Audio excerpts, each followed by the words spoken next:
What's up guys, Crazy16 back here again, and today I'm going to bring you a little bit of domination on firing range.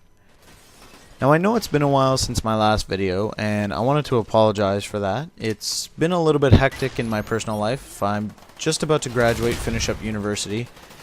Essays and whatnot are pretty much taking a toll on me. It's been a little bit difficult to get some commentaries done.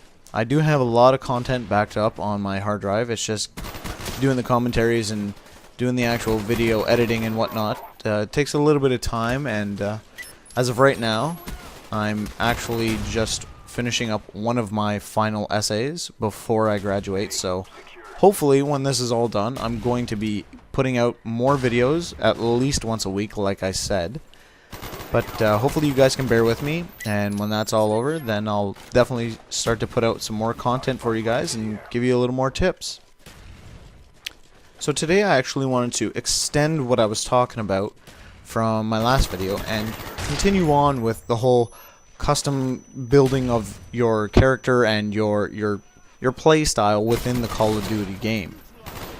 Last time I had spoke about custom classes and building them according to how you're actually going to play the game, and in each lobby understanding who you're playing with and who you're playing against, and building your class according to how that is all going to tie in and go down for that match. The same thing goes for custom kill streaks. A lot of people out there are generally obsessed with going for the chopper gunner or going for the blackbird, going for higher kill streaks that really aren't an obtainable thing for them. A couple friends, even on my friends list, I hear them talk about equipping a blackbird or saying that they're going to equip dogs and try and help out with the killing and controlling the map. But you look at their combat record and their kill streaks aren't even past a 10 kill streak as their best one. One of the other things that a lot of people don't understand is when they play on a party, especially a party of 6, being the slayer on the team is not always going to be your role. Even I myself, when I play with my full party of 6, I'm not always concerned about getting the most kills. For me, actually, even going back to Call of Duty 4, my main obsession is actually with my win ratio rather than my kill-death ratio. You always want to try and win the match, because it doesn't matter how good you look in terms of your score. It's whether or not you won the game. And a lot of people, even on YouTube, if you're going to be uploading any sort of commentary or any content showing that you're losing a game but getting massive amounts of kills, is only going to make people come after you for the fact that you camped or the fact that you aren't playing domination the way it's supposed to be played. A lot of people understand that playing a team game should be about winning the game itself, on top of controlling the map and controlling the other team's spawn and everything else that we all know about. So building your kill streaks according to how you're going to play is instrumental, and for those people out there that don't really get the high kill streaks all the time, my recommendation is to stick to the roots of Call of Duty, and that's sticking to 3, 5, 7 as your kill streaks. Now my personal recommendation is to actually run with Spy Plane as your number 3 kill streak, Care Package, or if you're playing an objective game, Napalm as your 5, and Attack Helicopter as your 7th. The reason I say Spy Plane over RCX Decar is, yes, it does get you kills, and yes, it does help you kind of get into the enemy spawn and push them back, but it's not going to control the entire 6-man team or 5-man team or whoever you're playing against. Throwing up a spy plane is going to provide you with the positioning of the other team. Now, although some people might be using Ghost, it's still going to at least show one person who isn't using Ghost, and that's going to give you a little bit of intel on where the enemy is coming from and where they're spawning at.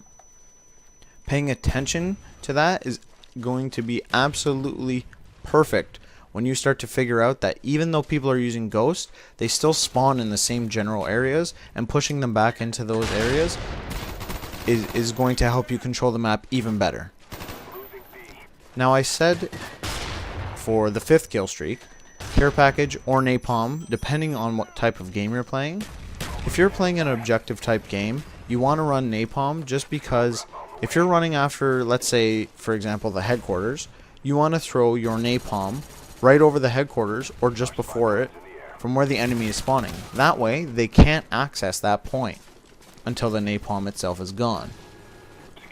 There are ways to counter that, of course. We all know that there are perks that allow you to walk through a napalm, or that can help you kind of get through it a little bit quicker, like lightweight, which I have seen done every once in a while. But more often than not, you're going to find people that don't really use those perks as a full team. You're not going to find all 6 of your enemy teams running the exact same perk setups.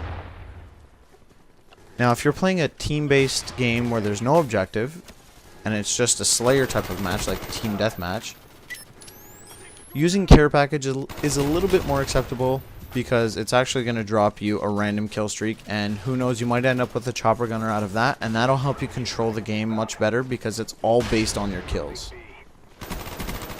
And I recommend using the attack helicopter at the end of your kill streaks, only because, especially in hardcore, but even in softcore, it controls the map. If you throw up an attack helicopter, you're going to either preoccupy people with shooting it down, or you're going to find that people can't get out of a certain point because it starts to shoot them right away too quickly. So that basically covers the general idea of basics to custom kill streaks. If you want to start running higher kill streaks, you want to start to adjust, like I said in the last video, adjust your custom classes and change your game style a little bit. If you're running and gunning into every single spawn and being super aggressive, you're more than likely going to actually get killed before you even reach a 5 kill streak. If you're able to do that successfully every time, where you can run into an enemy spawn and get out and still get 8 kills, you're more than welcome to do that. I see people do it all the time, and that's great. But for the average person that's struggling, these tips are for you. You definitely always want to try and complement how you're playing. That's why I'm talking about the custom classes, and that's why today I'm talking about the custom kill streaks. You always want to make sure that you're helping out yourself and your teammates. Because when it comes down to it, unless you're playing free-for-all, you are going to have teammates, and you need to help out everybody, including yourself. So even right here, as you see, as this match is coming to a close, I call out my dogs and my chopper gunner at the same time. And that's basically because I want to try and get anybody that's trying to shoot me down, they're going to either get shot by my chopper, or they're going to have my dogs coming after them and biting them from behind. That way we control the map and we gain control of the entire game itself. So just remember, guys, always try and run kill streaks according to how you're going to be playing the game and according to your teammates. If nobody else is running spy plane and you stay in that lobby, I recommend throwing up spy plane and even a SAM turret if you're noticing that the other team is starting to dominate the air. As soon as you gain control of the air and the ground, you're going to win most of the time.